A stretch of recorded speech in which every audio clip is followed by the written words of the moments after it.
Let's get going here on the Royal Rumble. Number one, Shawn Michaels.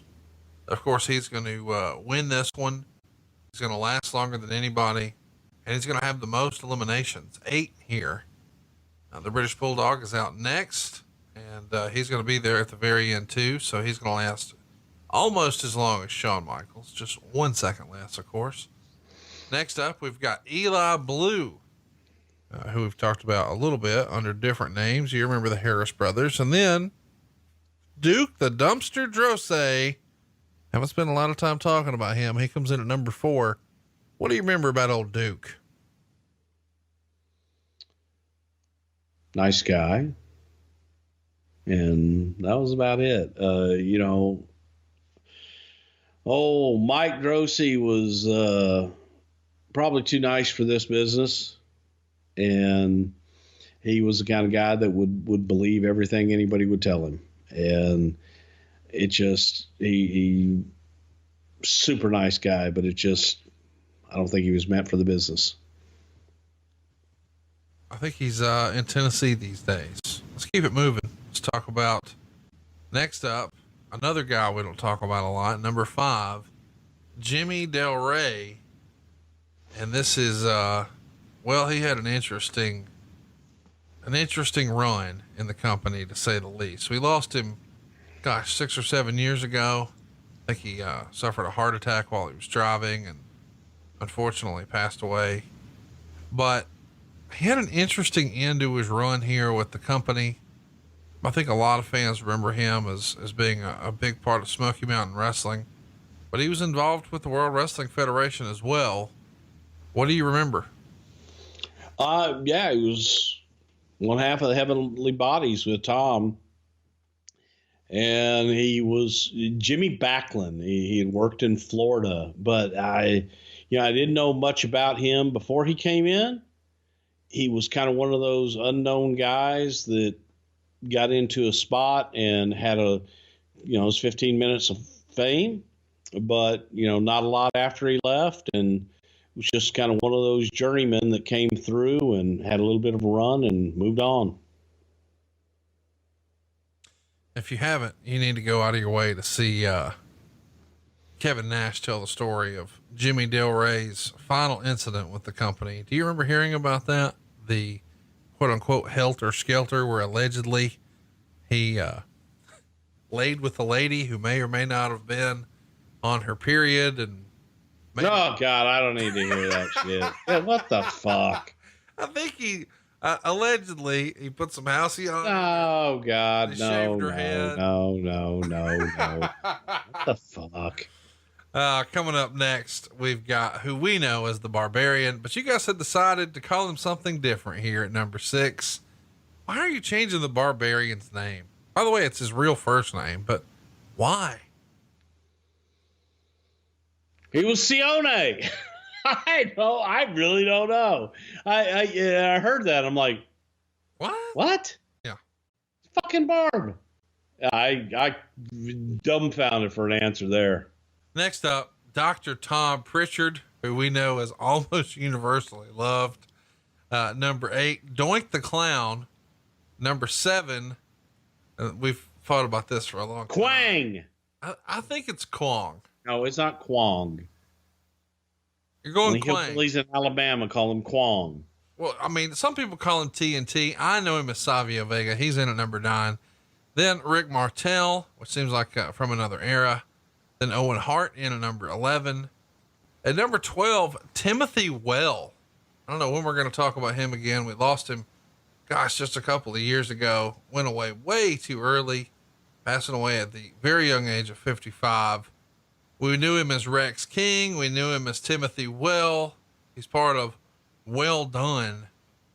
My goodness. What do you remember about this? Oh boy, Rex was up there on the paranoid meter. I think that if he would have gotten out of his own way, that he did all right. It just was, there's some guys that are meant to fill out the card, and Rex was one of those guys who was meant to fill out the card. It wasn't a lot of personality there, or not a special look or anything else, but he could definitely go when the bell rang. Next up at number 13, we've got Bushwhacker Luke. He's only going to be in here 12 seconds. He's in and out. I guess it's worth mentioning. Owen Hart was out in 3 seconds. Timothy Well, he's out in 23 seconds. Bushwhacker Luke, he's out in 12 seconds. And then Jacob Blue, he's out in 17 seconds at number 14. King Kong Bundy comes in at number 15. Mo is in at number 16. What's your favorite Mo match? I'd definitely say this one. Yeah. Mo did a great job here. Yeah, I could have done a little less time, but yeah, 3 seconds is what it did here. Yeah. Number 17, it's Mabel. Number 18, Bushwhacker Butch. Number 19, it's Lex Luger. Number 20, your favorite and mine, Mantar. Mm. You believe he had hooves? I just want to remind everybody that Mantar right now, as we speak, is just 2 years younger than Chris Jericho. Yeah, he was a youngster. I'm just saying. Hell of an amateur, too. Mantar could be your champion real soon. 21, Aldo Montoya. 22, a giant of a man, Henry O. Godwin. 23, another giant of a man, Billy Gunn. 24, Bart Gunn. 25, Bob Backlund to a big pop. 26, Stephen Dunn. 27, Dick Murdoch. What in the world? I can't believe Dick Murdoch was in this. Of course, we know Dick would only live another 18 months or so. He passed away in June of 96, but I don't remember him ever being here. And here he was. How does this come to be? Well, the entrance for the Royal Rumble, it went out worldwide, and Dick got his entry fee in early to be a participant in the Royal Rumble. So he was one of the lucky ones that made it through the application process. And threw a fucking drop kick in the match.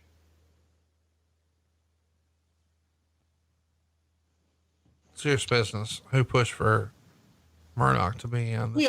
We would always look for that outside guy, one or two that you're like, what the fuck? And Dick was our what the fuck this year. I think that Dick had called, or somebody had a conversation with him at some point, and they're going, what about Dick Murdoch? Great. See if he's available. It is like crazy to think that he was involved in this. And one of the last ones in the ring. Yeah. I mean, you would think it would have been somewhere else, but it wasn't. It's just, I don't know. Interesting to me. And the year before, he and Butch Reed were over in Florida. No argument for me. The year before, you guys did something similar when you had Tenryu and the great Kabuki in there, which really just an Aaron boy Kabuki. But you got the next year, you've got like Squat Teamer number 1 and Squat Teamer number 2. Of course, the Headhunters.